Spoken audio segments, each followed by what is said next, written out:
I was sitting in an unmarked police car on a Saturday morning, watching my stepmother walk into a coffee shop, carrying my dead mother's jewelry, box under her arm like it was a purse, like it was nothing.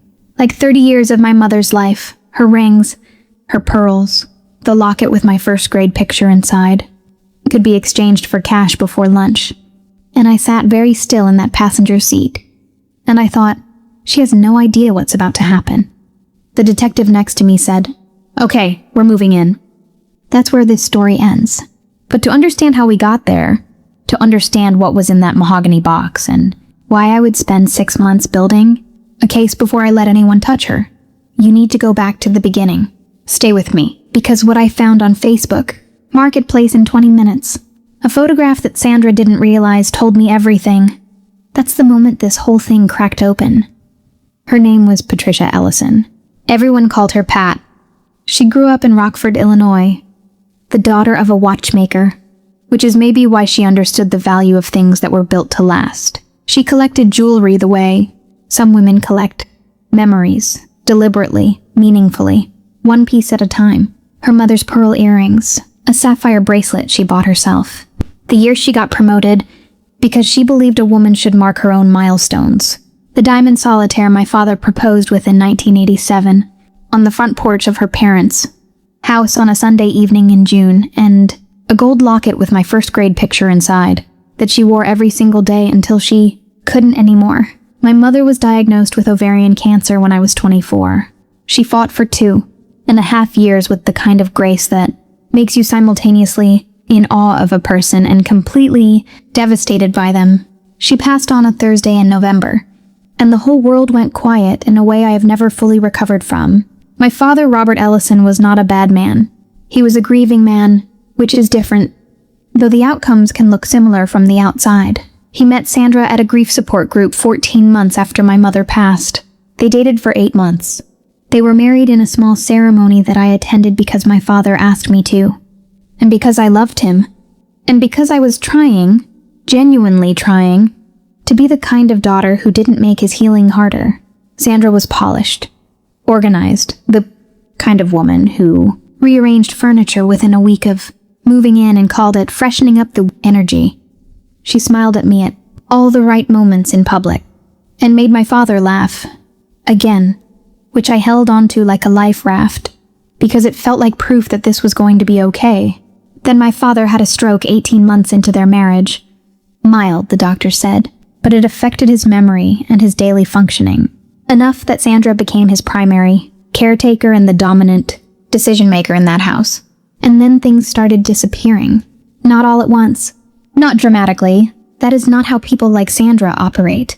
But I was paying very close attention.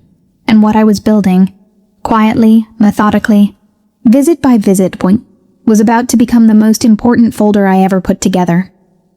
It started small. A decorative piece my mother had kept on the mantel. Gone one visit, replaced with something new. A set of china from my mother's family, suddenly absent with no explanation. I noticed every single thing, and I said nothing. Yet, I started documenting the same way my mother had taught me to approach any problem worth solving, methodically, patiently, without tipping my hand until I had something solid. I kept a running list on my phone, dates, items, descriptions. I took photos discreetly on every visit, because I understood the evidence mattered more than the confrontation. By month 4, I had documented 19 missing items. By month 6, 31. But then the jewelry box went missing, and something in me shifted from patient to purposeful in a way that had no reverse gear. My mother's jewelry box was not decorative. It was not incidental. It was a mahogany box. Brass clasp, small iron hinges, the kind of craftsmanship you don't see anymore. My grandfather had made it by hand, and given it to my grandmother on their wedding day. It had sat on my mother's dresser my entire childhood, and it held every single piece I just told you about. The pearls, the sapphire bracelet, the diamond solitaire, the gold locket with my face inside it. It was not a collection of objects. It was my mother in physical form. When I noticed it was gone on a Sunday afternoon visit, I went cold in a way I cannot fully describe. I asked my father gently if he knew where it had gotten to. He looked around. The room with that particular lost expression that broke my heart every single time, and said he wasn't sure. Maybe Sandra had moved it somewhere safe. I called my cousin Felicia that night, sharp as a tack, paralegal in Chicago, had disliked Sandra from the first Sunday dinner with a conviction she never bothered to disguise. I told her what was gone. She said, "Check Facebook Marketplace and eBay before you do anything else." I found the pearl earrings in 20 minutes, and in the background of the photograph, Sandra had made one mistake she didn't even know she'd made. The listing had a stock photo avatar, a username that meant nothing. But the photograph showed my mother's pearls laid on a piece of black velvet, and in the reflection behind them was a bedroom window. My mother's bedroom window. I had looked through that window 1,000 times growing up. I found 4 more pieces across 2 platforms over the next 3 days. The sapphire bracelet, 2 rings, a brooch that had belonged to my great-grandmother, all listed separately, all from the same account, all with that same careful staging designed to look anonymous, but not quite careful enough. I called Felicia back. She told me to call the non-emergency police line and ask specifically about property theft and online resale. I called that same night. The officer I spoke with was Detective Carla Oates. When I explained the situation, the photographs, the listing URLs, the reflection of a specific bedroom window, she got focused very fast. She pushed her coffee aside and leaned forward and said, "Can you come in tomorrow?" We met in person 2 days later.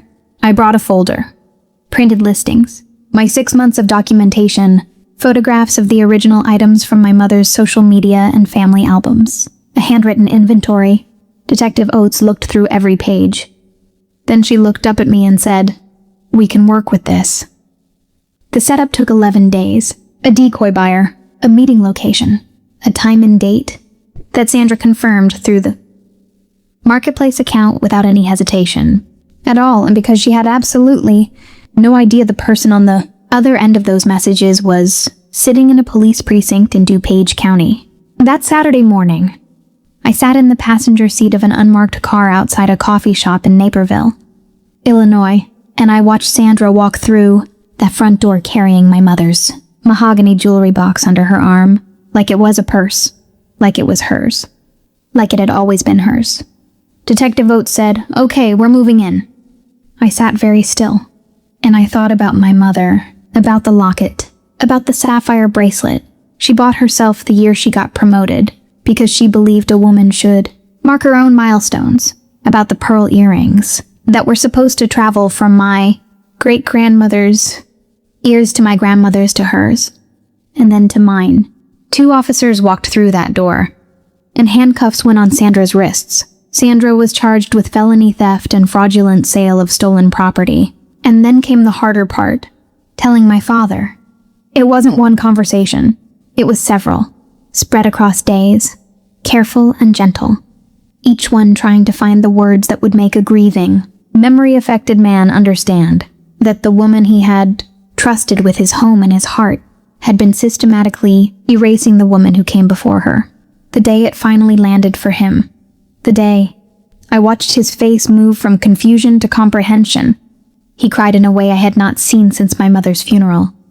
Not loud, not dramatic, just quiet and deep and utterly broken open. He held my hand. He said, "I'm sorry, Nora. I'm so sorry I didn't see it." I told him it wasn't his fault, and I meant it.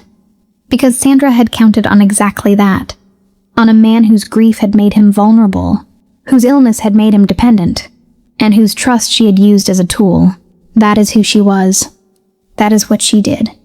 And she didn't get away with it. The jewelry box was recovered as evidence and returned to me 6 weeks later after the case was filed. I brought it home, set it on my dresser, opened the brass clasp my grandfather had made with his own hands. Everything was still inside. I put on my mother's pearl earrings and stood in front of the mirror for a long time. Not crying, just standing there, wearing her, keeping her. Some things are not for sale, and some people find that out too late. If you've ever had something taken from you that couldn't be replaced, something that held more than just its value, I want to hear about it. Tell me in the comments. And if someone you know needs to hear this story, please send it to them. I'll see you in the next one.